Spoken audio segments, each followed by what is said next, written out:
All right. Hello, everybody. Welcome. I think we'll get started. So, I'm Shiloh Brooks. I'm the executive director of the James Madison program here at Princeton, and I am honored to welcome you to the second night of our 2025 Charles E. Test, MD Distinguished Lecture Series. The second night, Professor Lee and I were just talking of their residency here. It's like Vegas, you know, they're 2 nights only. If you're not familiar with the Madison program, we're a program dedicated to the enduring questions of American constitutional law, Western political thought. You should learn more about what we do by visiting our website, jmp.princeton.edu. You can follow us on X at Madison Program. We have Instagram. We have a wonderful podcast called Madison's Notes that you should check out on your favorite podcast platform. And you can find all of our upcoming events, virtual, in-person, et cetera, on our website. As I said, it's an honor to welcome these 2 special guests from our own university, Princeton's own Francis Lee and Stephen Macedo, for their lecture series titled In COVID's Wake, Science, Liberal Democracy, and Elite Failure. Let me introduce them. Many of you were probably here last night, but for folks who weren't here, Francis Lee is professor of politics and public affairs here at Princeton. Her research focuses on U.S. national politics and policymaking. Professor Lee is author of Insecure Majorities, Congress and the Perpetual Campaign, and Beyond Ideology, Politics, Principles, and Partisanship in the U.S. Senate. She's obviously co-author of In COVID's Wake, How Our Politics Failed Us, The Limits of Party, Congress, and Lawmaking in a Polarized Era, and Sizing Up the Senate, The Unequal Consequences of Equal Representation. She's the recipient of many prestigious awards from the American Political Science Association, Best Book Awards, multiple times over. Professor Macedo is the Lawrence S. Rockefeller Professor of Politics and the University Center for Human Values at Princeton University.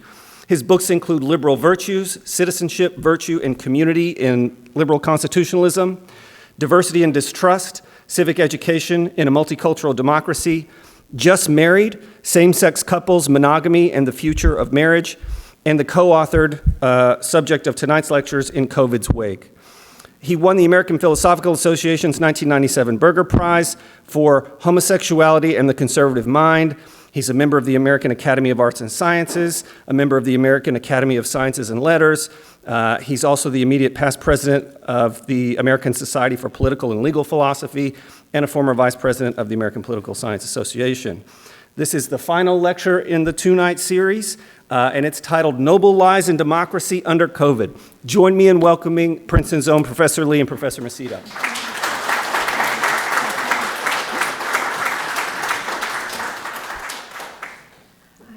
Welcome, everyone. It's nice to see many of you back from last night's lecture. I know this is a somewhat painful topic, and so it's good to see the continued engagement. We have tried to write a lecture that can stand on its own for those of you who were not here yesterday. But let me start by explaining the roadmap for what we intend to accomplish. I'm going to handle the first section of the lecture and discuss the costs of pandemic policy and the trade-offs that needed to have been confronted as policymakers were facing the pandemic. The second and third parts Steve will handle, and Steve will discuss the issue of misinformation and how that relates to reasonable policy disagreements as that bore on the pandemic and debates about the pandemic.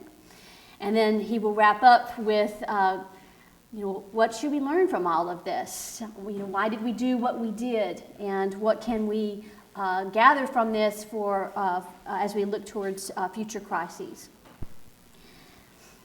In last night's lecture, we looked at the evidence around what worked during the pandemic. There was considerable variation both across the United States and around the world in how the pandemic was handled, the policies that were adopted.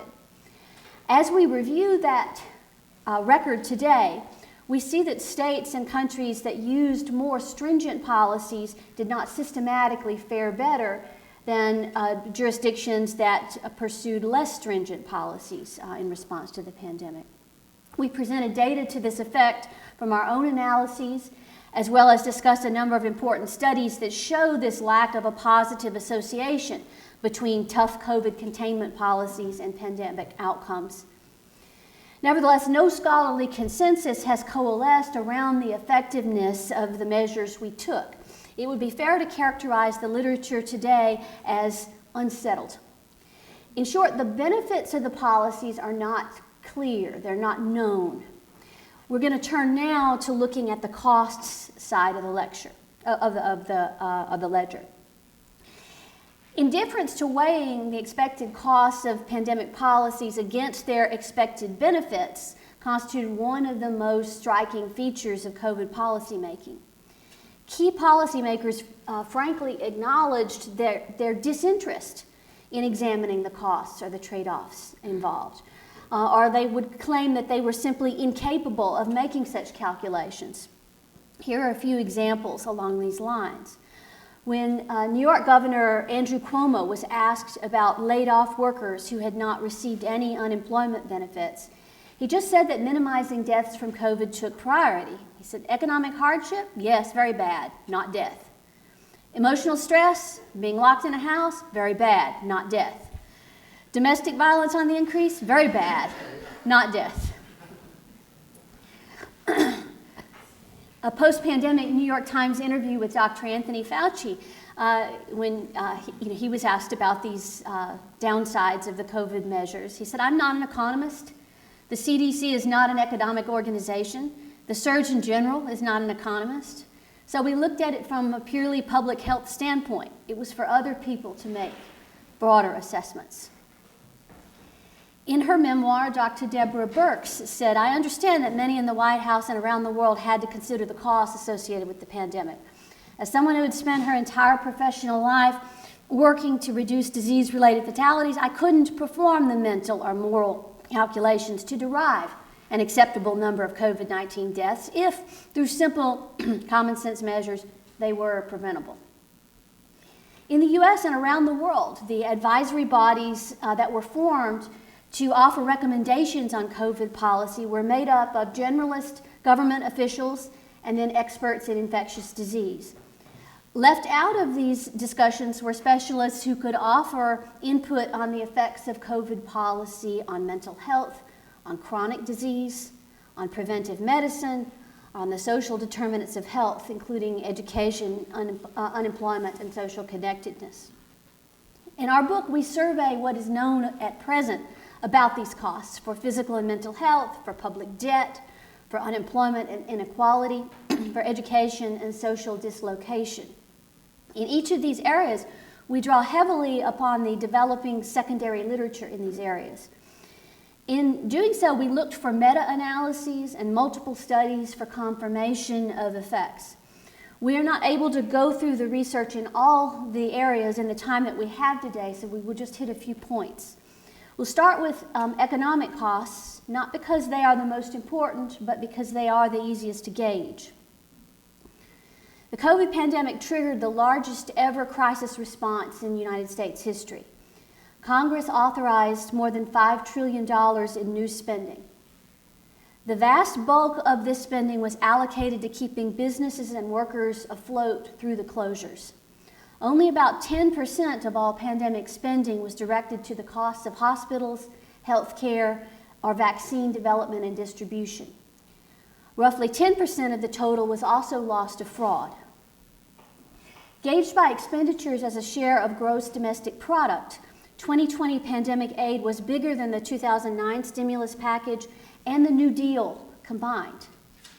2021 pandemic aid was roughly the same size as the New Deal. All of these expenditures were added to the national debt. As you can see here, the pandemic response caused an unprecedented surge in federal indebtedness. In the first quarter of 2020, total debt held by the public leapt from 80% of gross domestic product to more than 100%. This higher plateau persists post-pandemic.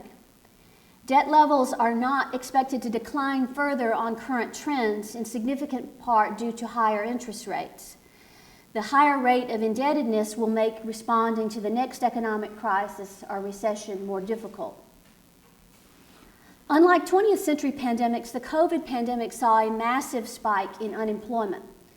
The United States went from historically low levels of unemployment in 2019 to Great Depression levels of unemployment, peaking at 14.7% in April 2020.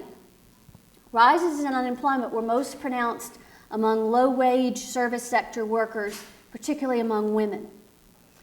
This figure displays the pandemic surge and recovery in the unemployment rate relative to the 2019 baseline for states grouped by partisanship, from strongly Democratic states to strongly Republican states, as gauged by the presidential vote in 2020.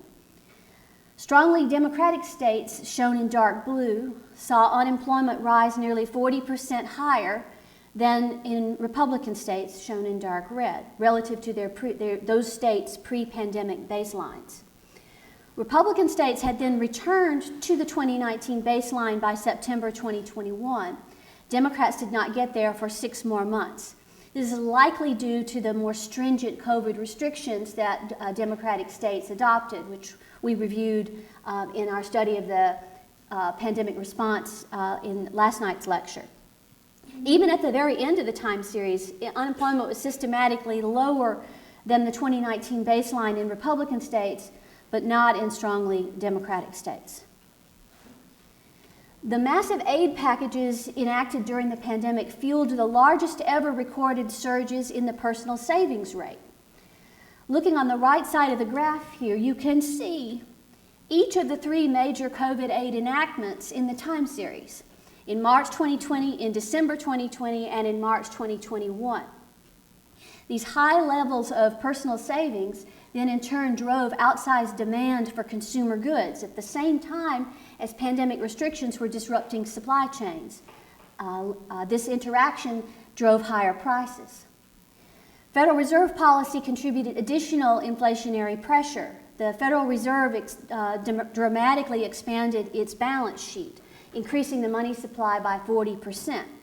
The result was skyrocketing home prices, a 40% increase in housing costs nationally over the 2 years after 2020. Inflation inflicts hardship unequally.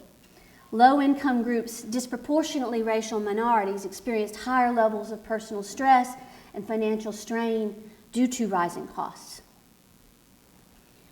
The response to the COVID pandemic entailed the most extensive and lengthy disruption to education in history.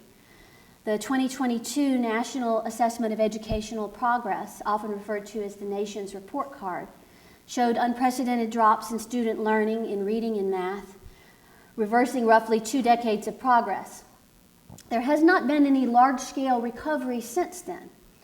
Reports here in 2025 show that students have still not gotten back to 2019 levels. On some indicators, scores have continued to deteriorate. That continued deterioration likely results from chronic absenteeism. Rates of chronic absence have doubled relative to pre-pandemic rates. Now at roughly 1/3 of K through 12 students nationwide are chronically absent from school. Learning losses were greater in high poverty districts for Black and Hispanic students and for those students who were struggling academically before the pandemic. Pandemic policy had effects on physical and mental health, in addition to the effects of the pandemic alone. There were lengthy delays imposed on non-essential or elective care, followed by significant backlogs once such care resumed. Cancer screening declined drastically. Health care utilization also declined voluntarily, with many people delaying care even for life-threatening conditions such as heart attack, diabetes, and appendicitis. Emergency department visits declined by more than 40% in 2020.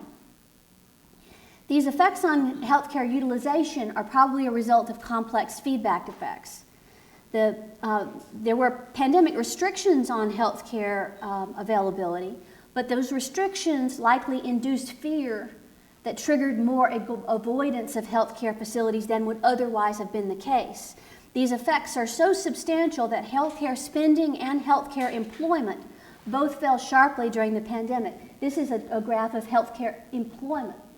And you can see that the employment in hospitals didn't get back to normal until 2023, and nursing home staffing is still not back to normal.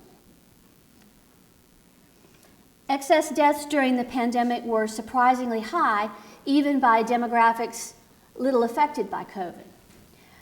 Research, see for example the PLOS One piece shown here on the left of your slide, attributes 17% of the excess deaths during COVID to non-COVID causes, principally increases in deaths due to heart disease, diabetes, Alzheimer's, overdose, and homicide.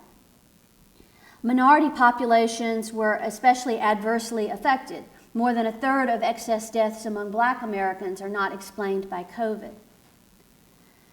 Effects on mental health are equally important. A 2022 meta-analysis concluded that the mental health burden associated with the pandemic will be comparable to major disasters and armed conflicts. Studies repeatedly documented increases in anxiety, depression, and eating disorders, particularly among children and among adolescents. Rigorous recent study, the Nature Scientific Reports piece shown here, found that counties in the U.S. with mandatory social distancing policies experienced an 18% increase in the usage of mental health facilities during the pandemic, compared with a 1% decline in utilization in counties without mandatory social distancing policies, with effects most pronounced for women and adolescents. The lengthy isolation of residents in nursing homes and long-term care was a special burden imposed during the pandemic. Residents of such facilities were subjected to many months of isolation, often long after vaccination. Research shows that this isolation itself had health costs, accelerating their dementia and causing deterioration of their mobility and other physical capabilities. In her memoir, Deborah Burks quotes from a nursing home resident who describes the psychological and emotional suffering involved with this isolation. There's an excerpt here. She says, "My room became my prison. I ate there, slept there, bathed there. At the beginning I thought, well, okay, this is what it is and it will just be for a little while. We'll get through this. I didn't see anyone for weeks. Weeks became months. I was behind closed doors and only saw one of the staff a few minutes of a day." She goes on to say that everything just went flat and gray, being deprived of human connections. Cities experienced the largest year-over-year increases in homicides in U.S. history. The murder rate rose for 2 additional years before returning to pre-pandemic levels in 2024. Recent analyses show that the surge was concentrated in cities with large numbers of young men forced out of work and teen boys pushed out of school in low-income neighborhoods. The homicide spike began in mid-April 2020 before the George Floyd protests. Firearms sales set new records during the pandemic, surging by 40% over 2019 levels. Carjackings, many committed by juveniles, have been a particular problem in cities. The pandemic response stressed the social fabric in numerous ways. There are big effects on the population of downtown business districts and mass transit utilization. Given that the recovery remains far from complete in 2025, there are unanswered questions about the future sustainability of those transit systems. Foot traffic in cities even now is very different from pre-pandemic. Church attendance and volunteering both continue to be depressed. Indicators of loneliness and social isolation surged dramatically and have not returned to baseline. Given how much social connectedness contributes to health and happiness, the situation was declared an epidemic by the Surgeon General in 2023, and that's a copy of the front page or the cover page of the report. It's really hard to do more than scratch the surface on the range of the societal effects of the pandemic response. There's room for a lot more research in this area as well. The costs and the trade-offs involved with the pandemic response were significant and wide-ranging, but the policy processes that resulted in these decisions exhibited at least 3 failures of rationality. First, the costs were just not factored in. Policy processes involved consulting a narrow range of experts, and those experts were quite frank that they didn't see it as their job to consider costs at all. To make matters worse, these costs were inequitably distributed. They fell harder on the young and on the elderly, on racial and ethnic minorities, on low-wage workers, on small business owners, and on people with disabilities. Across so many dimensions, the effect of COVID policies was to widen pre-existing inequalities.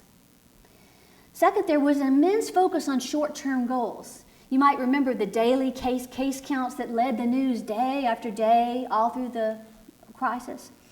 At some point, you might have thought that policymakers would have let news organizations know that there was not so much of a point in counting cases in a disease that had spread so widely and that would certainly become endemic. But COVID cases, deaths, and hospitalizations were top of mind for many months. Finally, there was simply a lack of clarity about what policymakers were hoping to achieve. Rhetoric often devolved toward a zero COVID position, holding that society could not be reopened until the virus had been eliminated, but elimination never came close to happening.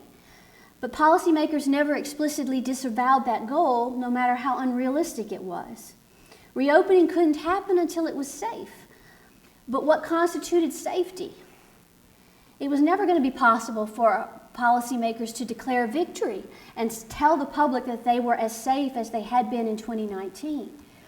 As closures persisted, policymakers didn't make it clear exactly what they needed to see to shift course.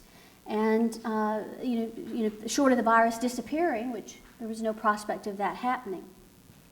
This lack of clarity about goals probably made elected officials' jobs easier, but it rendered rational analysis of policymaking impossible. Let me turn now to Steve, who will move to the second and third parts of our lecture.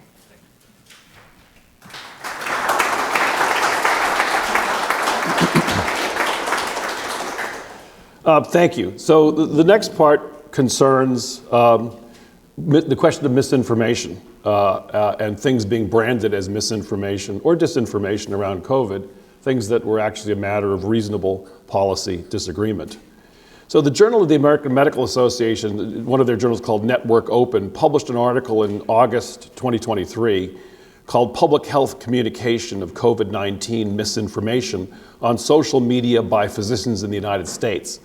And the article is about exactly what it says. It describes COVID misinformation by doctors on their social media platforms to help government agencies and professional bodies take actions to regulate or discipline such physicians. That is, to punish them, to punish doctors who put misinformation on their social media, Facebook or Twitter or what have you. And the article indeed laments that few physicians appear to have faced disciplinary action from the government or from professional associations. So misinformation is defined here, reasonably enough, as false, inaccurate, or misleading information. But notice this last part, according to the best evidence available at the time. We don't normally think that scientists or professors who espouse a minority viewpoint should be subject to disciplinary procedures. But anyhow, that's how it defines misinformation. Disinformation adds an element of intent, so intent to mislead. In any case, there certainly was some real misinformation about the vaccines that circulated, their risks, the possibility of them injecting us with some sort of microchip, as there were some crazy rumors around these things. So there was real misinformation. But let's consider 5 of the categories that the article brands as actionable misinformation by physicians on their social media posts. So first, the suggestion that natural infection and recovery contribute effectively to population level or herd immunity as well or better than vaccines. Second, that government and public health officials withheld key information regarding COVID-19. And third, that the virus originated in a foreign, actually I think I changed it to foreign because I gave this talk in China. Anyway, a Chinese laboratory. That was, sorry. Chinese laboratory that was part of the National Institutes of Health funded study was leaked. The leak was covered up by government and other public health officials. And the article labels these as conspiracy theories. Fourth, that government actors were in contact with Twitter and other social media companies telling them what to censor and in many cases who to censor regarding COVID-19 information. And fifth category of misinformation that ought to be punished, doubts about the effectiveness of masks and suggestions that masking impose special costs on children. Now, the notable thing about this is that all of these claims are either true or at least arguable, true or reasonable. And it's astonishing that this should have been published in August 2023, by which time it was well known, perfectly clear that all 5 of these propositions were at least reasonable. So just quickly, let's start with the first claim, the claim that suggestions that natural infection, getting the virus and recovering from it, contribute effectively to population level or herd immunity just as well as vaccines. So let me just say this. The irony here is that the Journal of the American Medical Association article is right, that this was the subject of misinformation or disinformation. But it came from those who, like the authors themselves, denied that natural immunity from infection and recovery was effective. So consider, again, natural versus vaccine-induced immunity. The World Health Organization, as I mentioned yesterday, I think in the question session, over the summer of 2020, changed the definition of herd immunity on its website.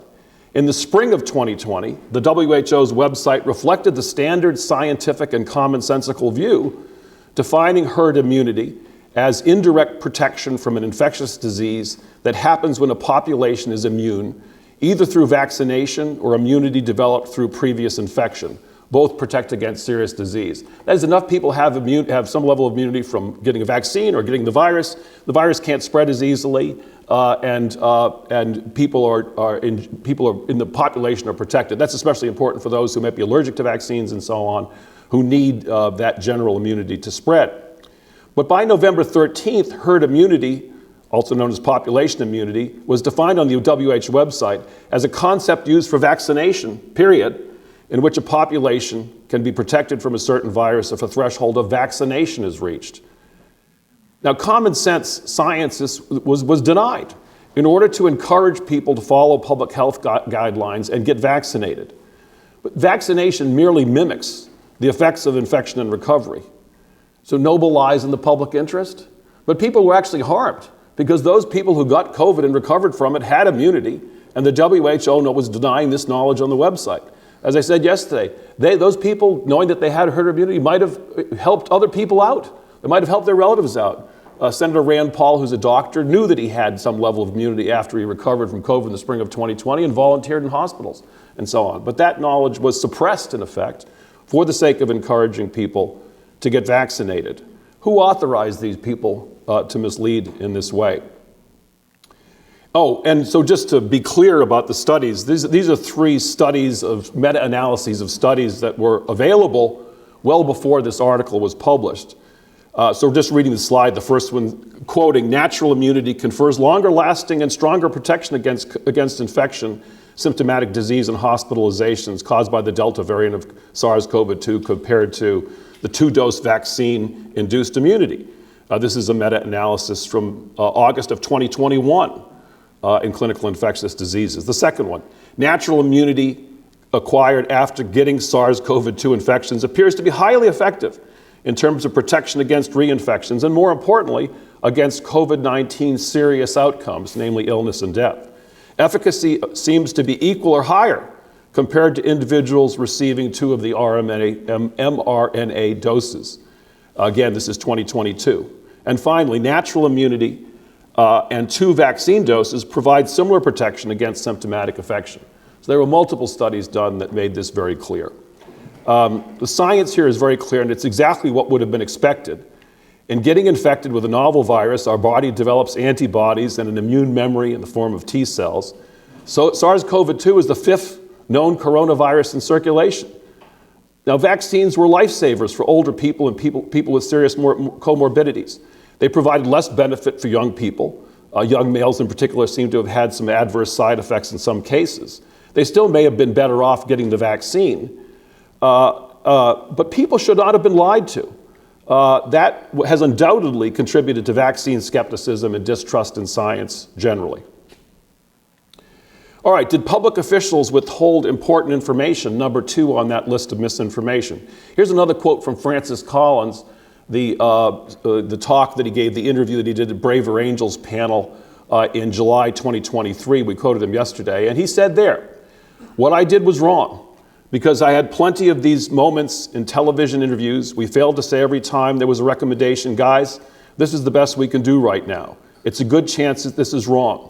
We didn't say that. We wanted to be sure people actually motivated themselves by what we said, because we wanted change to happen in case it was right. But we did not admit our ignorance, and that was a profound mistake, and we lost a lot of credibility along the way." Again, Francis Collins was director of the National Institutes of Health, the largest healthcare funding agency in the world, Anthony Fauci's boss, $45 billion a year. So back to the JAMA article and its misinformation. Let's see. So numbers 2 and 3, officials withholding information once again, and misinformation as suggesting that there was a lab origin for the virus. Again, Dr. Francis Collins, this is earlier in May 2020, neither the National Institutes of Health nor the National Institute of Allergic and Infectious Diseases, that's Fauci's organization within the National Institutes of Health, have ever approved any grant that would have supported gain-of-function research on coronaviruses that would have increased their transmissibility or lethality for humans. Gain-of-function research is research on viruses designed to increase the functions of transmissibility, making it easier to catch, or lethality, being more serious when you get it. I mean, those are the functions that we're concerned about with viruses. How easy is it to catch, and how sick is it going to make you? So gain-of-function research increases those functions. And this is research that's been funded in various labs, highly controversial, because the idea is that increasing these functions, viruses' opportunities to hurt us, may help us anticipate treatments and vaccines and so on, and maybe they have to some extent. But we haven't managed to create a vaccine for one in advance. They have spilled from laboratories, these enhanced viruses, in the past. So anyway, the fact is that the National Institutes of Health gave millions of dollars to a nonprofit called EcoHealth Alliance, Peter Daszak president, based in New York. EcoHealth funneled hundreds of thousands of dollars in subawards to the Wuhan Institute of Virology. Grant applications from the National Institutes of Health, from EcoHealth Alliance, explicitly spell out work involving the creation of deadlier and more transmissible pathogens. It said the researchers would use infectious clone technology and humanized mice. That sounds really creepy. They've made the lungs more like human lungs through genetic engineering, not Frankenstein mice. But it allows them to test the mice and see what the effects are. They're going to be closer to humans. Grant application of just transmissible pathogens that the researchers would use infectious clone technology and humanized mice to test the ability of newly created coronaviruses to infect humans. We quote David Zweig for convenience, but we have a whole chapter on the origins of the virus and the apparent attempts to mislead the public about the possibility that the virus leaked from a US government-funded lab. I should say, there's a lot of funding in this lab, but part of it was US government-funded. I'll come back to this. Peter Daszak, the president of EcoHealth Alliance, in February 19th, 2020, organized a letter in The Lancet. This is after the virus had been sequenced, and there were rumors circulating, suggestions circulating. The virus, we knew it came from Wuhan, and some people were suggesting that maybe it leaked from the Wuhan lab. So Peter Daszak organized a letter with 26 other scientists, published in The Lancet, one of the leading medical journals in the world, testifying. The 27 others, they declared their solidarity with all scientists and health professionals in China and elsewhere, and praised them for the effectiveness of their response to COVID and their transparency. They said, "We stand together to strongly condemn conspiracy theories suggesting that COVID-19 does not have a natural origin." The letter condemned conspiracy theories that, and I quote, "do nothing but create fear, rumors, and prejudice that jeopardize our global collaboration in the fight against the virus." The 27 signatories, including Peter Daszak, emphatically asserted that scientists from many countries overwhelmingly conclude, and I quote, that this coronavirus originated in wildlife, a conclusion supported by the presidents of the US National Academies of Science, Engineering, and Medicine. Daszak did organize a meeting of those agencies. They didn't exactly support his conclusion, but anyway, they issued a vague statement that he was able to exploit there. Thus spoke a major portion of the scientific establishment in one of its most prestigious organs. But notice a couple of things. First, it was obviously false to call the lab origin hypothesis a conspiracy theory. The lab origin theory rests on the possibility of an accident, not a conspiracy. Eminent scientists had warned for years of the dangers of gain-of-function research in labs. Viruses have leaked from labs before COVID and since. Indeed, at a 2017 conference in England on the possibility of pandemics emerging from lab experiments, the lab that was identified at that conference in 2017 as the most likely source of such a leak from all the labs in the world was the Wuhan Institute of Virology. And one other thing, the signatories to this Lancet letter declared no competing interests, no conflicts of interest. Daszak had obvious conflicts of interest, as did many of the other signers. The Lancet eventually had to issue a disclaimer noting this, but it took them about 18 months or 2 years, I think, to get that disclaimer out. And that was not the end of it. For years, Daszak played a very active role in vocally denying the possibility that the COVID virus might have emerged from the Wuhan lab. He was appointed to a Lancet commission subsequent to this, along with Jeffrey Sachs, a professor of development at Columbia University. And when Sachs figured out the depth of Daszak's conflict of interest, he insisted that Daszak resign from the commission. And I will say that watching the video of Sachs's subsequent presentation, I think it was in the winter of 2022, presenting the commission after Daszak had resigned, and the outrage that he expressed at having been misled was one of the things that got me hooked on this topic. But let us move on, and we're still on the topic of, did public officials mislead, and did scientists obscure the origins of the virus? So in January 2020, there were a group of scientists, now this is before COVID has clearly emerged, who suspected a lab leak. Dr. Christian Andersen, this is all written up in various places now, at the Scripps Institute in California, found an academic paper in January 2020 that, and I quote, looked like a how-to manual for building the coronavirus in the lab. And I mean this coronavirus, because by this time we had the genetic sequence for SARS-CoV-2. And he saw the genetic sequence, and he knew what kind of research was going on in these labs, this gain-of-function research. And he knew what the grant proposals and so on. It's a rather tight-knit group that work on these issues from around the world. So he emailed Dr. Edward Holmes in Australia, another virus expert, and said, Eddie, can we talk? I need to be pulled off a ledge here. The pair knew of a laboratory where researchers had been experimenting on coronaviruses for years. I think I'm quoting from the emails or from a book. Anyway, Holmes' response was, fuck, this is bad, once he heard about the research and its connection with the Wuhan lab. We have all this in emails gotten through Freedom of Information requests, and it's also quoted in Dr. Jamie Farrer's book, who's now head of the Wellcome Trust, because he was in on all these phone calls and so on. He got promoted after all this, by the way, to be medical director of the World Health Organization. But anyway, we'll come back to that. So these scientists, having this suspicion, called Jamie Farrer, head of the Wellcome Trust, this big funder in the UK. Farrer got in touch with Anthony Fauci and Francis Collins and said, we need to talk. We need a phone call. So January 31st, they had a phone call with Christian Andersen, Edward Holmes, and a whole bunch of international experts, about 17 people on this joint conference call, and they're organizing this at midnight and 1 o'clock in the morning and so on and so forth. It was an emergency conference call. We don't have the transcripts of the conference call.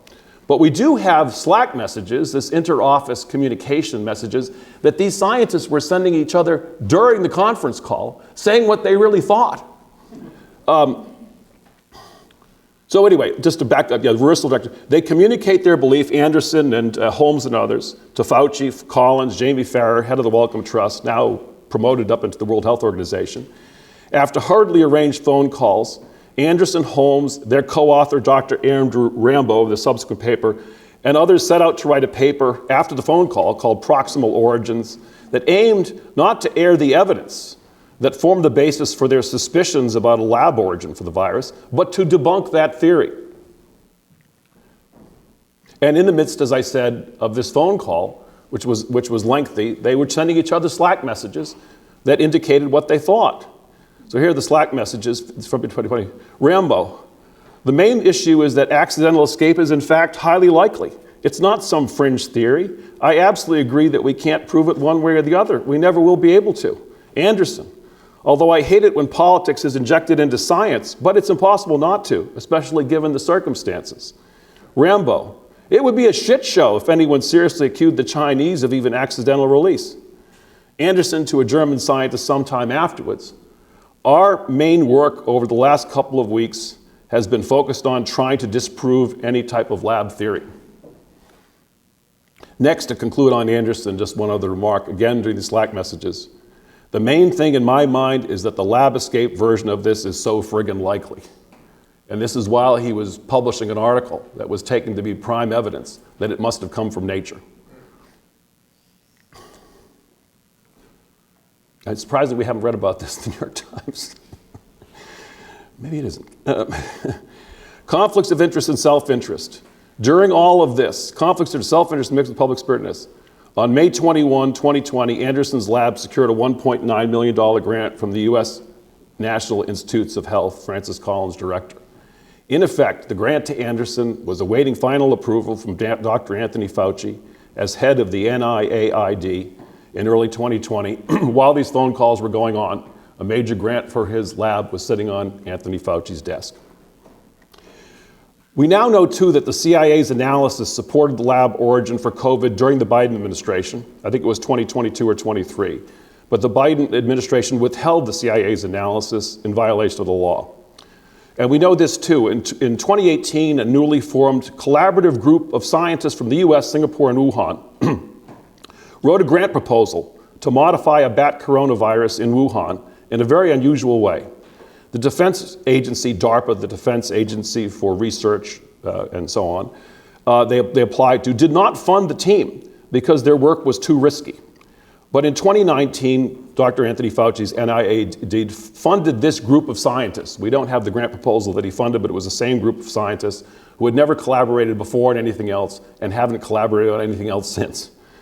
In late 2019, SARS-CoV-2 emerged in Wuhan, with the precise modifications in that grant proposal.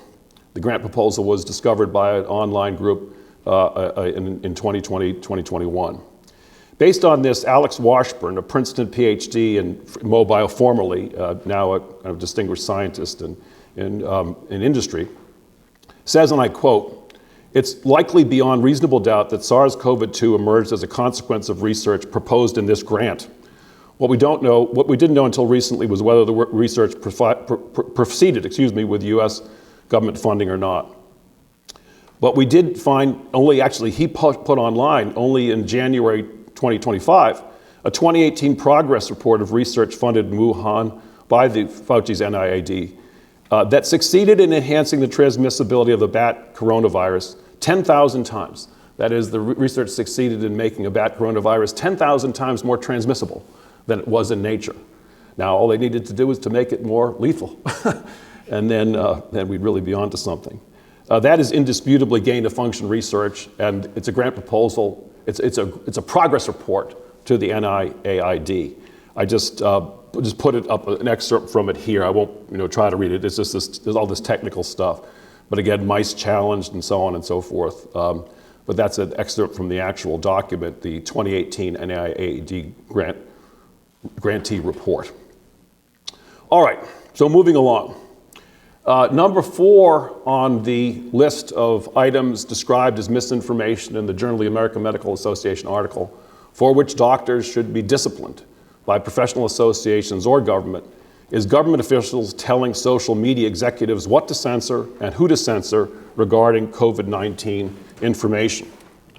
Well, by this time, it was well known, because testimony had been given in the case of Missouri versus Biden that became Murphy versus Missouri, that according to the U.S. Circuit Court of Appeals, they ruled that in the Biden White House, top government officials and the FBI likely violated the First Amendment by improperly influencing tech companies' decisions to remove or suppress posts on the coronavirus and the elections. And all this was going on in secret. So there was, some questions about whether administration pressuring companies to do something does it amount to censorship or just jawboning, pressuring? Well, whatever, okay. It raises First Amendment concerns, and it was happening in secret. But the Fifth Circuit said the White House likely coerced the platforms to make their moderation decisions by way of intimidating messaging, including the removal of Section 230 protections against lawsuits, and threats of adverse consequences, including threats to remove Section 230 protections against liability for user-created content, which would bankrupt the companies. In other words, tech platforms are not liable for things published on the platforms like newspapers would be or publishers would be, because they're considered a platform, not a publication.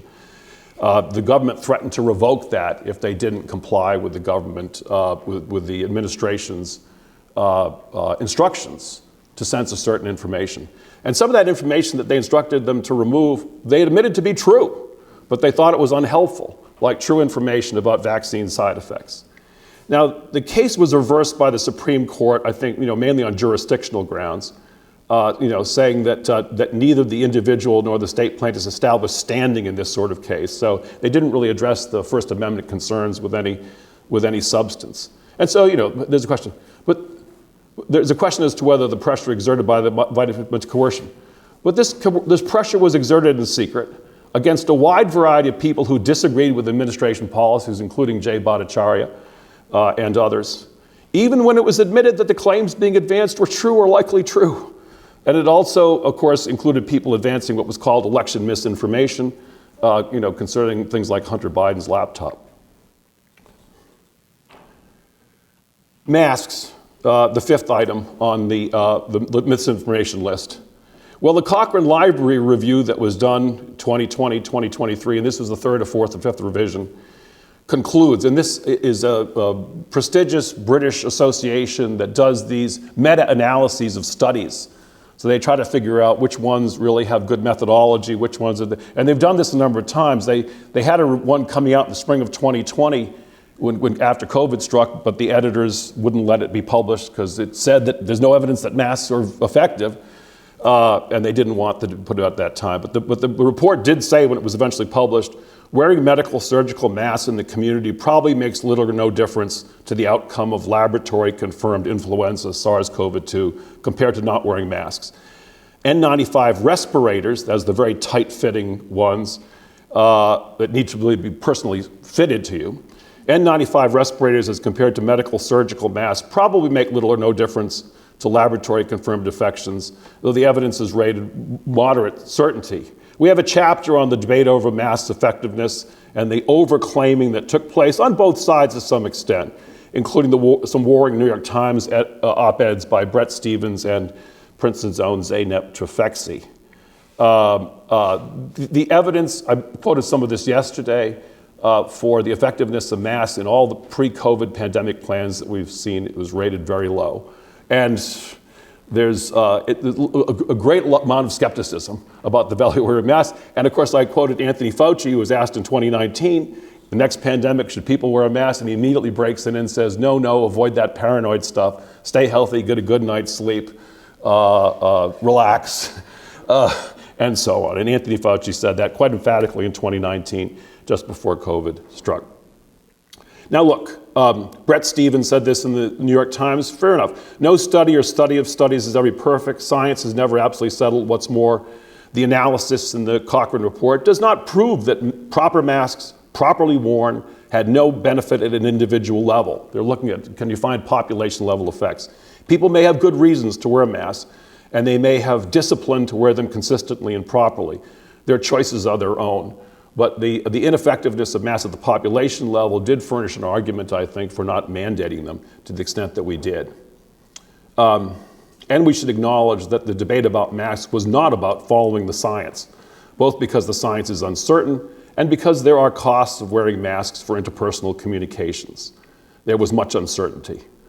But all of these matters, the JAMA article that I quoted at the beginning, says that the purveyors of misinformation went against the best scientific evidence available at the time. This was manifestly untrue with respect to those who were skeptical of masks and the other matters that I've mentioned. What that really means is that the views labeled as misinformation went against the majority opinion of public health scientists, advocates, and officials. But again, since when do we think it's a good idea to label a minority opinion on a contested matter as misinformation that should be punished by professional bodies or the government? And obviously, this sort of messaging that was kind of unembarrassedly published in JAMA in 2023, August 2023, can have a chilling effect on speech. One could say, of course, that it was a public health crisis and lives were at risk. But isn't it then crucial that we make sure that we're making rational decisions, as Francis said before, and that we're considering alternative points of view carefully, allowing devil's advocates to have their say so we can make sure we're doing the right thing? All right, so thirdly, finally, why did we do it and what should we learn? And for those of you who were not yesterday, I mean, we showed in slides in Francis' part that the blue states and the red states diverged quite a lot, with the Democratic states being much more stringent in the whole repertoire of non-pharmaceutical information is tending to be, and Republican states being less stringent. So there was a strong partisan element in the pandemic response, with NPIs, the non-pharmaceutical interventions of all kinds, school closures, business closures, masks and so on, mask mandates, being embraced much more fulsomely in Democratic states. That's part of the background. So why did we do it? Well, there are a whole bunch of reasons. I'm not going to go in any detail, of course. Fear and uncertainty, the fog of war, the fog of COVID. People were afraid. It was dangerous. It was a bad virus. It's the worst pandemic since 1918. It was a bad, dangerous virus. And people make mistakes. But of course, that's what the pre-COVID pandemic plans were for, to help to inform us in the next pandemic. And as we showed yesterday, talked about yesterday, people seem to pay no attention to those carefully designed pre-COVID pandemic plans. Faulty political leadership, egged on by journalists, class bias. I'll say a few words about these. So Francis has talked about them. Narrow experts had too much power. And then we also do want to talk about elite failures, groupthink, arrogance, and hubris, leading to noble lies, all influenced by partisanship and prematurely moralized disagreements, with insufficient humility and honesty, insufficient respect for dissent and viewpoint diversity, serious failures, I think, of professional responsibility, failures of commission and omission, as we'll talk about in just a second. So faulty leadership, again, Francis quoted Andrew Cuomo. He also said in that thing, I want to be able to say to the people of New York, I did everything we could to do, and if it saved just one life, I'll be happy, without regard to the costs, as Francis said. And he was given a special Emmy Award for his televised news conferences, remember? He was a hero for a while. Faulty journalism. Like Cuomo, journalists ignored policy trade-offs, narrowly focusing on COVID spread. They routinely asked why more wasn't being done. May 2020, how could Jim Acosta, how could the administration discuss the possibility of reopening the country when the administration doesn't have an adequate nationwide testing system for the virus? Given what Governor Cuomo has done, quoting a journalist again, is there any more consideration to a national lockdown to keep people in their homes?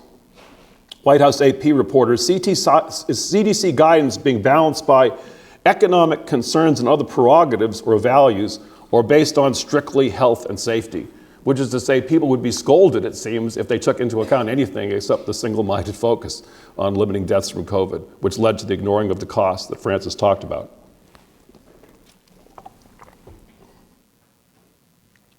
So there was significant class bias, as Francis mentioned. Harm to the less powerful, I think, was discounted. In fact, children and young people bore significant brunt, essential workers, nursing home residents, and developing countries, which we haven't talked about, but little attention was paid to the impact of lockdowns on developing countries in Africa. Toby Green is an academic who we read early on and influences quite a lot, who focuses on the impact in Africa and elsewhere.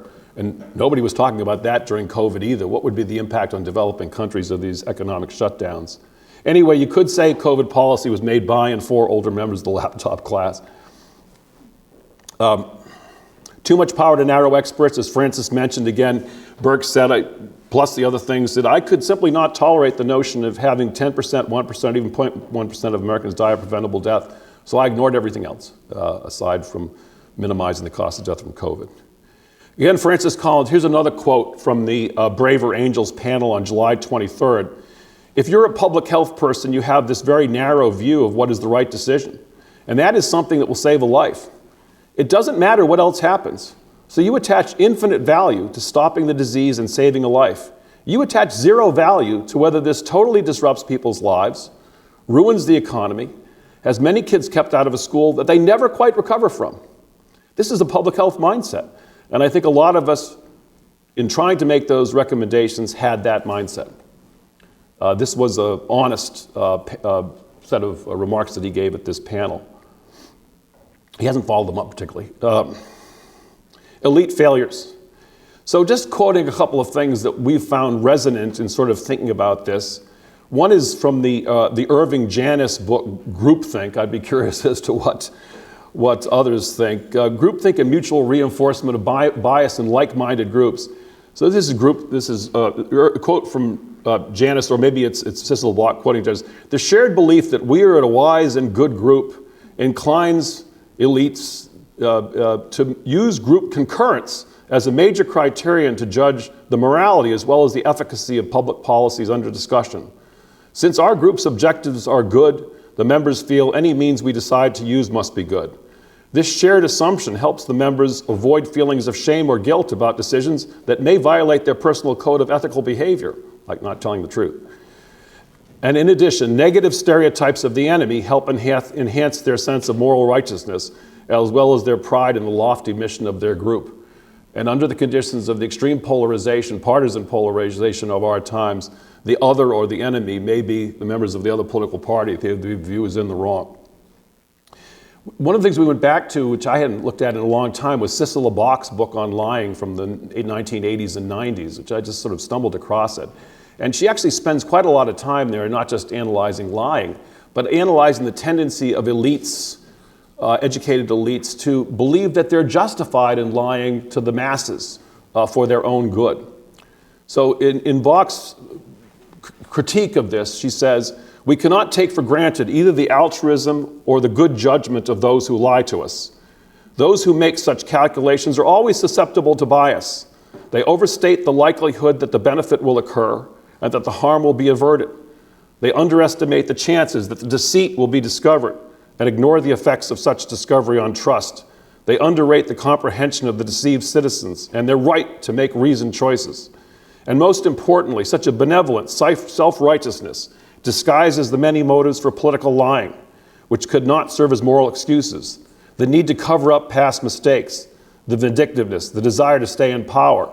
These self-serving ends provide the impetus for countless lies that are rationalized as necessary for the public good. She was writing about this in the context of the Vietnam War and Watergate, but we think they are resonant in our time as well.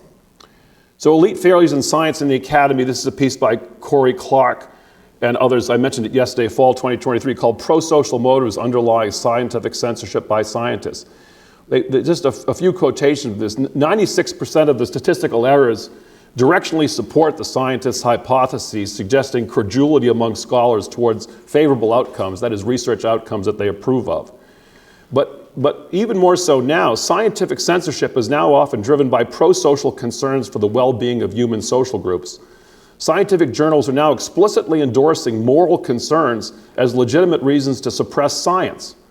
An editorial in Nature, another leading science journal, says authors, reviewers, and editors must consider potentially harmful implications of their research, for things like social justice and climate change and so on. The thing is that these harmful concepts are presumed. If we're building this bias into this research, then we're not actually testing the hypotheses that underlie these presumptions.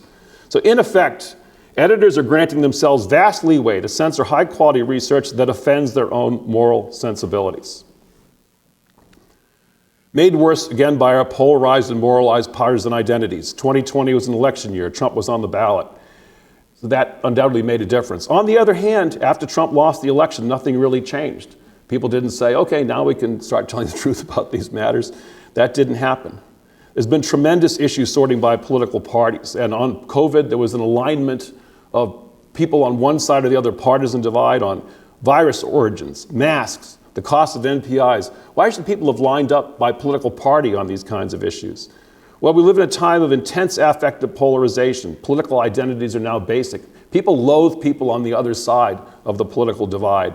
Differences are deeply moralized, which leads to intolerance and dismissiveness of arguments associated with the partisan other, and bias reinforcement in like-minded groups of citizens and educated elites. So just to say, I mentioned yesterday this article that came out just a few days ago in Nature. called What Sparked the COVID Pandemic? Mounting Evidence Points to Raccoon Dogs.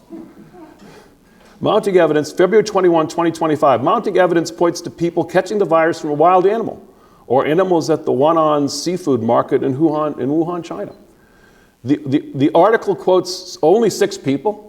And remember, look, these names, do they ring a bell? Christian Anderson, Edward Holmes. And these other 4 are co-authors of these folks. Marion Koopmans was in on the call made on January 31st with Fauci, Collins, and so on.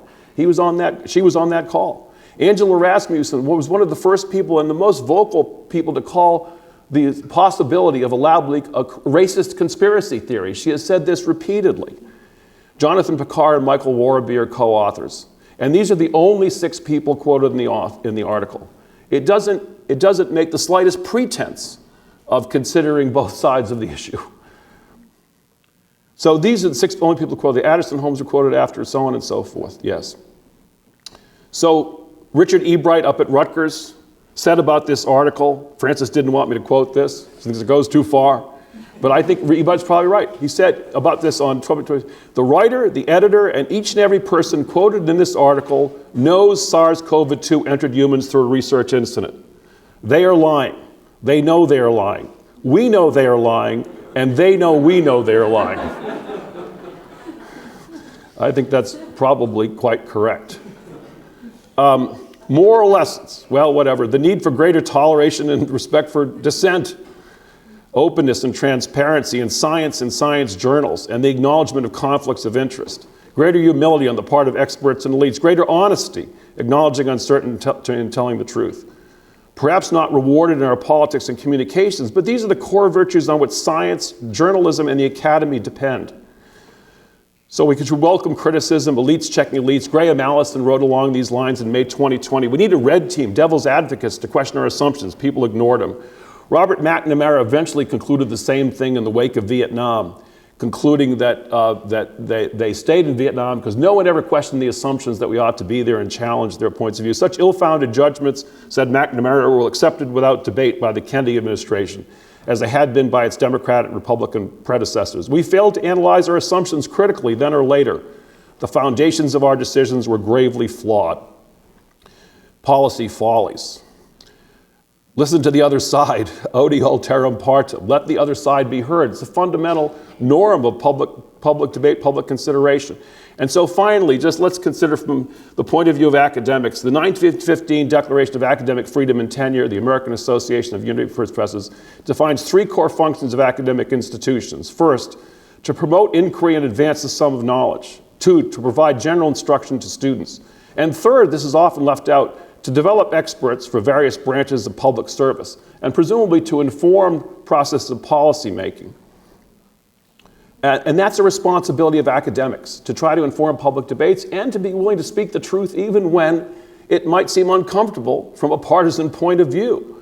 Governors needed to be reminded that there were costs to the lockdowns. They needed people to speak out to give those who might have hesitated and considered the cost some backing. While there may have been political hostility, academics should have been among the ones speaking out and drawing attention to these matters, as the pre-COVID plans urged people to do, to make clear that all these interventions would be costly. So again, the 19th Declaration of adds, there are no rights without responsibilities. The liberty of the scholar and the university is set forth as conclusions, be what they may, is conditioned by their being conclusions gained by the scholar's spirit, held in the scholar's spirit. That is to say, they must be the fruits of competent and patient, sincere inquiry, and they should be set forth with dignity, courtesy, and temperateness of language. I know that Frances, at least, has always set forth her views with dignity and courtesy, and usually with temperateness of language. I won't speak for myself, but in light of the absence of adequate public journalistic and especially for our purposes scholarly attention to the matters that we've been discussing, I'll conclude by suggesting an addendum to the 1915 principles. Scholars must not avoid or evade addressing with care and objectivity hard questions of practical relevance and public importance because they're afraid that doing so will embarrass their political or scholarly allies. And the rationale. What's the possible justification for the privileges of tenure and the large tax-exempt endowments of major research universities if scholars are not willing to take independent, nonpartisan positions on controversies of obvious public importance? Thank you.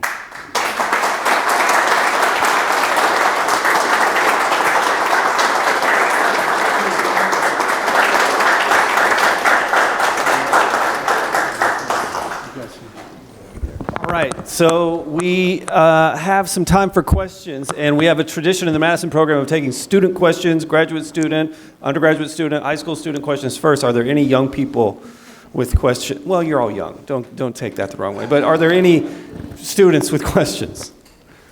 Oh, we have one. Yes, sir, right here. We'll bring you the mic. Hang on one second. Thank you so much for your talk. My name's Carter, and I'm a sophomore here in the history department. So I'm wondering about a bit of the context of gain-of-function research. So does that undoubtedly mean, if countries are doing gain-of-function research, that it's to create a bioweapon, or could there be other medical uses of it? I know that's a contentious topic, but I'm interested to hear No, what you have to say. there's a national security connection for sure. Absolutely. The one, and there are suggestions that U.S. involvement with the Wuhan lab is partly an intelligence gathering effort to make sure we know what they're doing and so on. But there's been a lot of collaboration between scientists in North Carolina in particular and the Wuhan lab. A lot of it's been collaborative, and that's fine. I mean, the hope is that you can anticipate developments in nature and better design treatments and so on. So I think there is a legitimate scientific health-related concern. But George Bush came up with this 2005, 2006 in the wake of 9/11. There's no question that national security concerns and the thought of bioweapons was equally important there. And there has always been a strong national security component. The grant proposal that I said to was to the Defense Department agency. It was DARPA, Defense Advanced Research Projects Association or agency, I think, yes. So it's a Defense Department agency. You notice that if you were here yesterday, that the 2005, 2006 reports that came out of the Bush administration were done under Homeland Security. Now it's Homeland Security partly against disease, but also against international threats. And there was also talk about the Chinese military shutting down the Wuhan lab and so on and so forth. So there's national security in both. Stuff's been controversial, yeah. I mean, one issue from the scientist's point of view, and an attractive reason for doing the research in the Wuhan Institute of Virology, is that it is less regulated there. Yeah. And the research could be performed at lower levels of biosecurity than would be tolerated in the U.S. And so that some of the communications on these grant applications that are available to us indicate that was one of the considerations for doing it in Wuhan. Yeah. And they played it down. So you've got Daszak saying to these other scientists involved in it, now, we're going to play down the China angle in doing the grant proposal. But don't worry, for people in North Carolina, it's going to be much cheaper to do it there. It'll be much more cost effective. Why is it cost effective? Because the biosafety levels are way too low. We have other quotes, showing that, actually Anthony Fauci said to Francis Collins, you mean they were doing this research in biosafety level 2, which people analogize to a dentist's office? And the response from Farrow was, Wild West. Any other students? And then we'll, we have one, yes. Hi, my name's Godwin. I'm a junior in the electrical and computer engineering department. I noticed that there was a court case where that made it to the Supreme Court, but it ended kind of like anticlimactically, where the First Amendment rights were being challenged, and it just resulted in no standing. Are there similar court cases that have come after that? Well, that court case is still ongoing. So that they held a lack of standing for an injunction. So this was the question was whether there'd be an injunction. So it's still percolating. I mean, it's not over.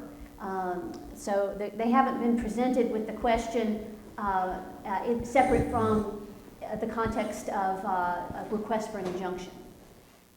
I'll say one thing about that case, which is astonishing, that I've mentioned it to law professors. I mentioned it to Andy Koppelman when I saw him at something in the fall, I think, or last year, and I'd hardly heard of it. I don't know if any law school conference has taken place on that. It's been ignored. And as I said yesterday, the ACLU, American Civil Liberties Union, whose main concern was First Amendment issues, never filed a brief in the case. Cato Institute filed a brief that was quite equivocal. I think they really didn't want to take a side. So it's been very strange. I think there's been a real turnaround of progressives on freedom of speech issues, and this is an incredible sign of it. There's been very little discussion of this case in the law school environment. I wonder if the students understand what it means when a case is dismissed for lack of standing. That's a purely procedural judgment. Yeah. It means that the court has concluded that the parties bringing the case have not themselves been injured in such a way as to give them the right to have the case heard by the court, which means the real merits of the case, what the case is really about, for example, in this case, free speech, just doesn't get addressed. Right. Not because they've made any judgment about it, but only because of a lack of standing, a purely procedural dismissal.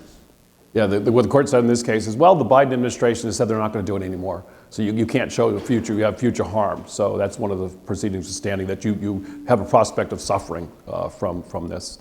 So they didn't reach the merits. Was it Gorsuch or Alito that wrote the dissent that is quite good and worth reading? Yeah, Gorsuch wrote the dissent, yeah, which is quite good. Other student questions? Oh, we have, yes, ma'am. Thank you so much. My name is Amelia, and I'm a freshman in the politics department. I'm wondering what takeaways you see for the social and private lives of elites. The social and private life of elites. Francis, I'm going to defer to you on that one. Can you say a little bit more about what you're thinking as you ask that question? Yes, you talked about sort of lessons for academia and people in positions of power, but the elite class is not necessarily only in academia or sort of economic or political positions. What does the average elite, high-income, educated person need to know, and how should they be acting in society to prevent another situation like this?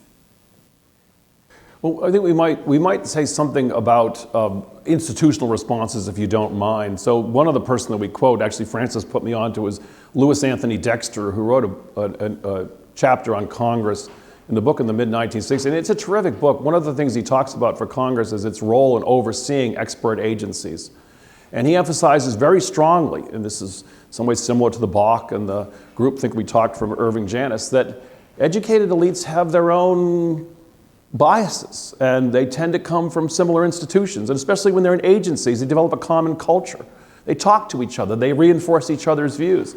The agencies are very hierarchical, so they're especially prone to some of these groupthink phenomena. And he thinks that there's an important role for Congress, House of Representatives in particular, which represents a much wider swath of the American public, ordinary people, and which has an incentive to hold them accountable, even just by making a big show and in some ways seeming to, be like demagogues or something, by making a big show, as they do in congressional hearings sometimes. Well, at very least, it makes the elites explain themselves, and it gets the thinking and concerns of ordinary people on the table.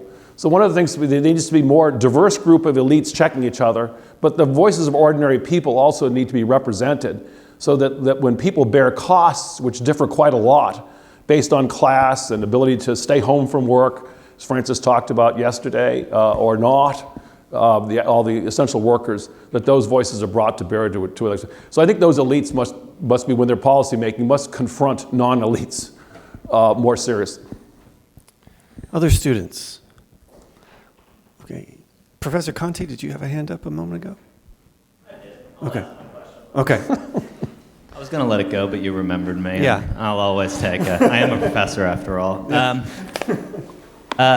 Just a thought about, you kind of put up the quotes from Francis Collins and describing his incredibly narrow mindset. And I guess just, you might have two responses to what you called the problem of the narrowness of public health advice. One is that Collins and other public health experts should themselves be taking into account a broader constellation of factors and should be giving different kinds of advice. But the other might be really to throw the onus back on the politicians and just say, well, yeah, every expert speaks to you from some particular discipline or limited kind of area in which they have special knowledge. That will, of course, bias them. And the person whose actual job it is to weigh one kind of expertise against the public health persons, against the economists, against just testimony from people living in their ordinary lives, And to try to combine all that, according to some notion of practical wisdom and in all things considered judgment, is actually the politician. And so the fundamental issue is that elected officials just let themselves get bullied by the public health folks into treating their kind of, approach as the appropriate one. But that's not fundamentally, but not that public health folks themselves should have been giving different kinds of advice. Now, they have many other, they committed many other kinds of sins, but just the fact that Collins himself is adopting this narrow view doesn't itself seem like it would have produced such horrible effects if we had a better political culture and maybe more responsible politicians. So what do you think about that and the relationship between public health and actual policy makers? So I agree with the claim that that political judgments were involved in the COVID response, and that elected officials should bear the brunt of making those decisions. Now, I disagree that the way Collins presented his responsibility as a public health official was comprehensive. Public health should take into account all dimensions of health, not just one disease. And so, when you have to think about mental health, you have to think about elderly people and dementia, and you have to think about chronic disease and all these other things that we stopped thinking about during COVID. But your point about politics, I think, is more profound. My read is that it wasn't public health officials bullying elected officials, so much as it was elected officials dodging their responsibility, that they were afraid of being seen as exercising decisions, partly because they're so mistrusted by the public, and so in their fear, they defer. So I think that's my read on the basic politics of the situation. It was also very much reinforced by news media narratives, which presented politicians versus the scientists. Yeah. And so the scientists could be trusted, the politicians could not. So I think it was more politicians being afraid to use their power or to be seen as using their power than being cowed. There's one exception, which you mentioned yesterday, but and we're just reporting what we find. Ron DeSantis did call in various experts, Jay Bhattacharya and others, and he required that schools reopen in Florida, fall of 2020.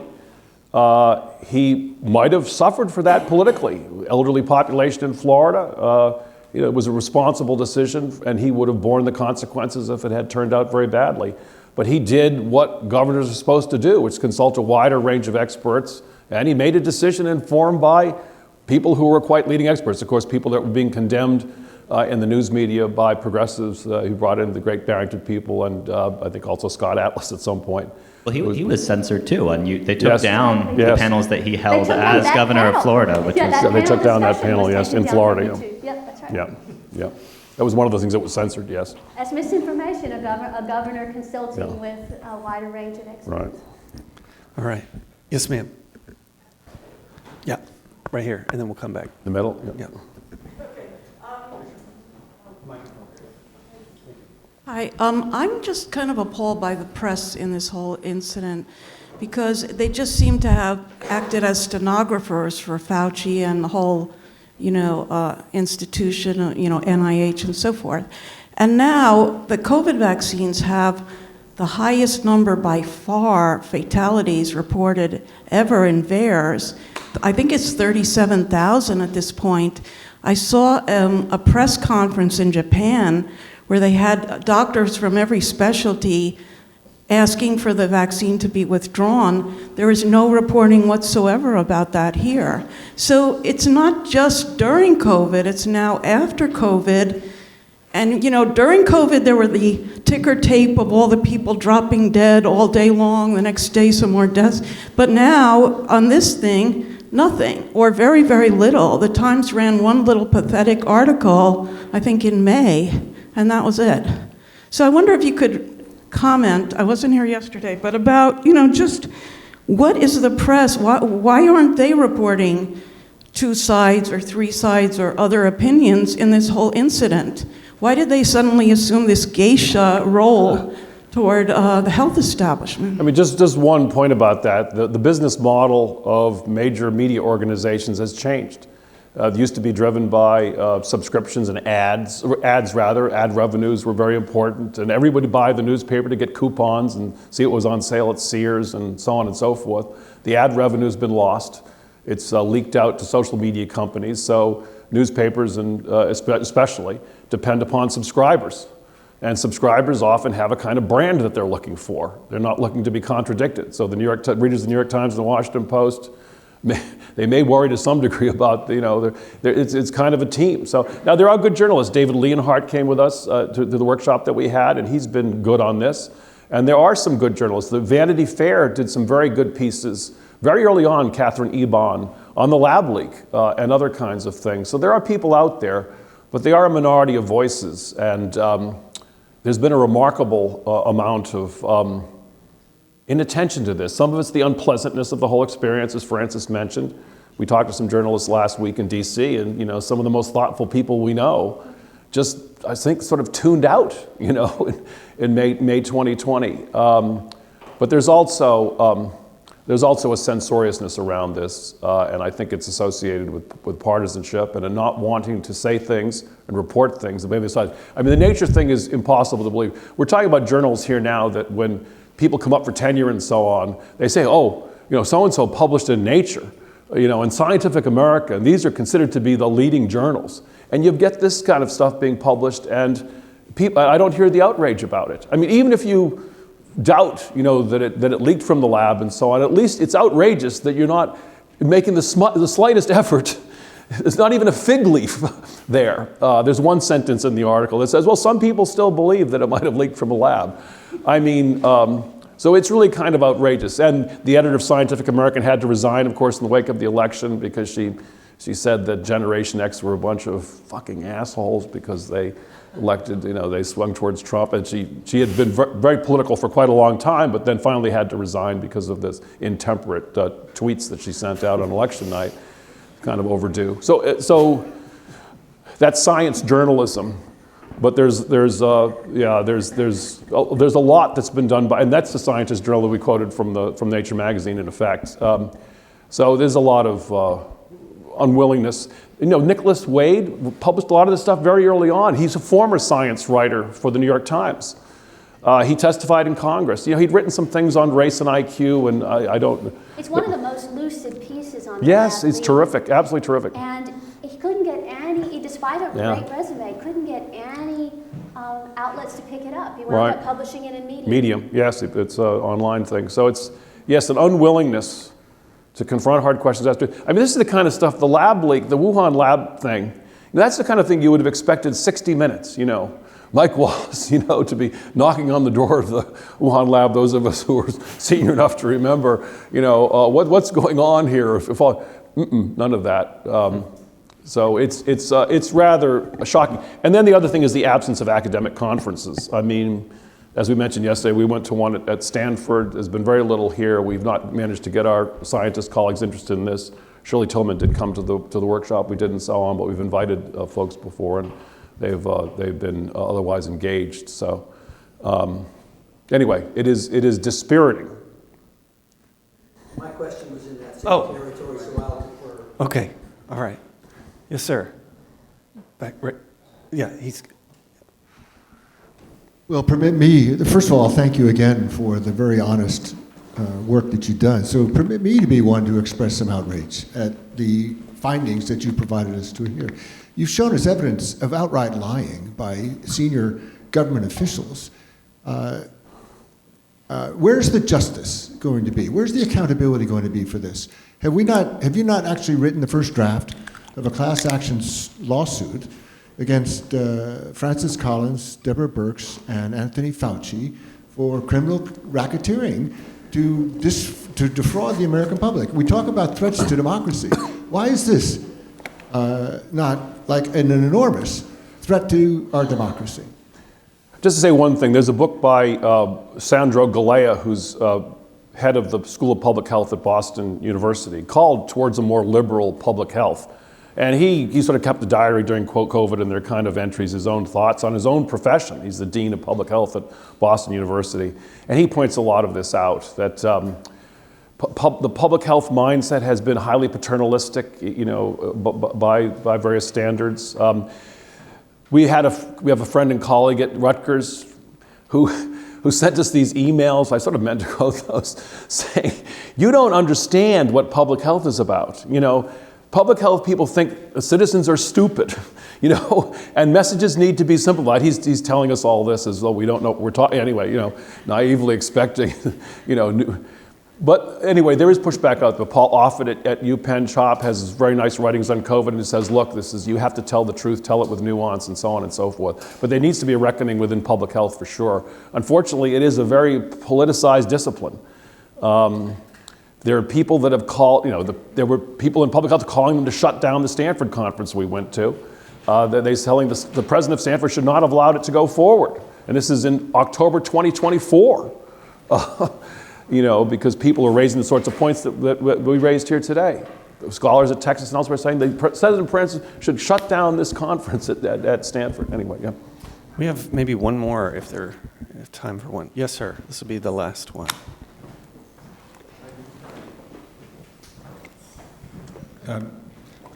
Thank you.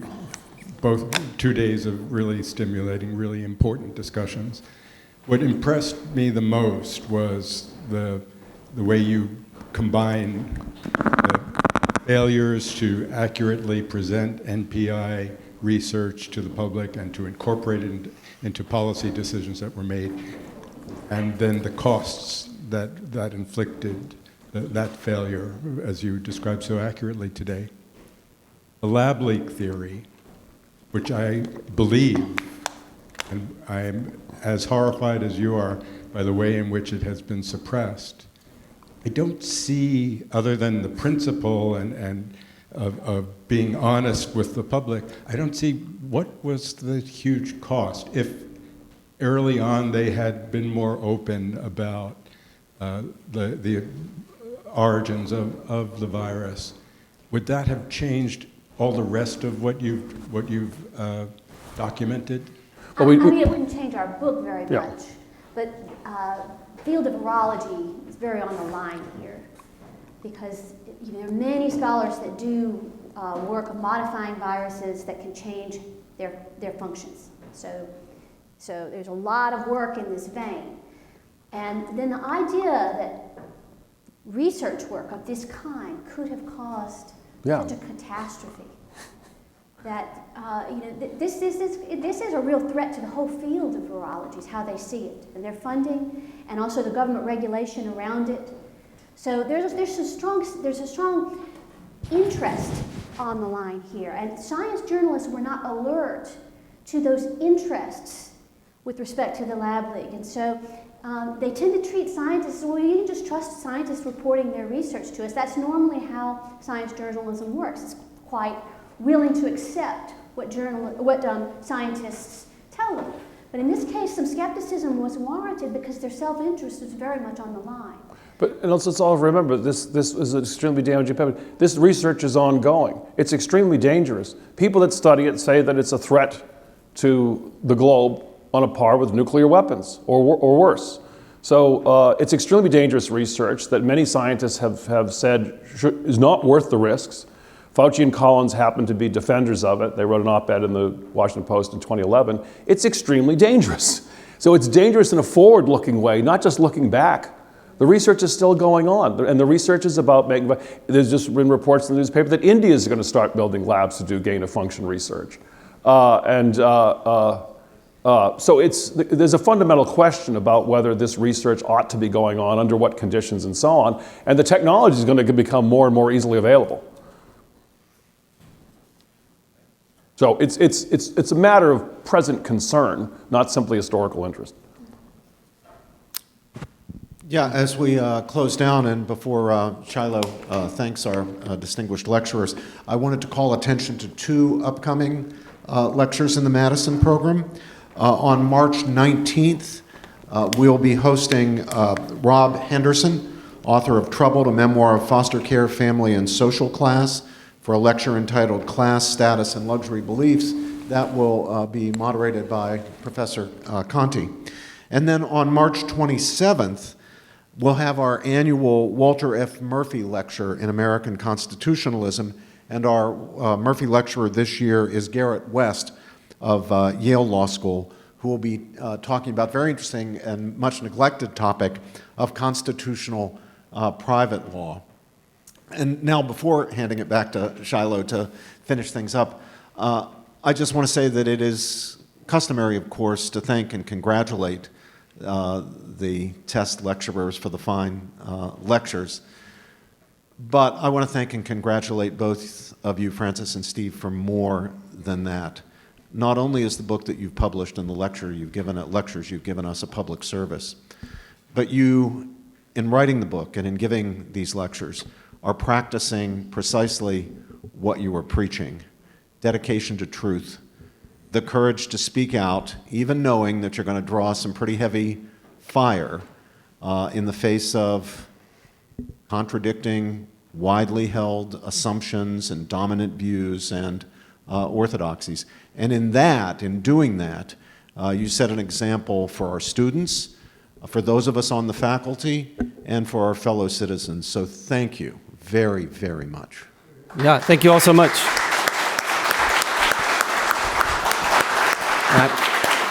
I can't put it better than that, so thank you guys so much. Yeah.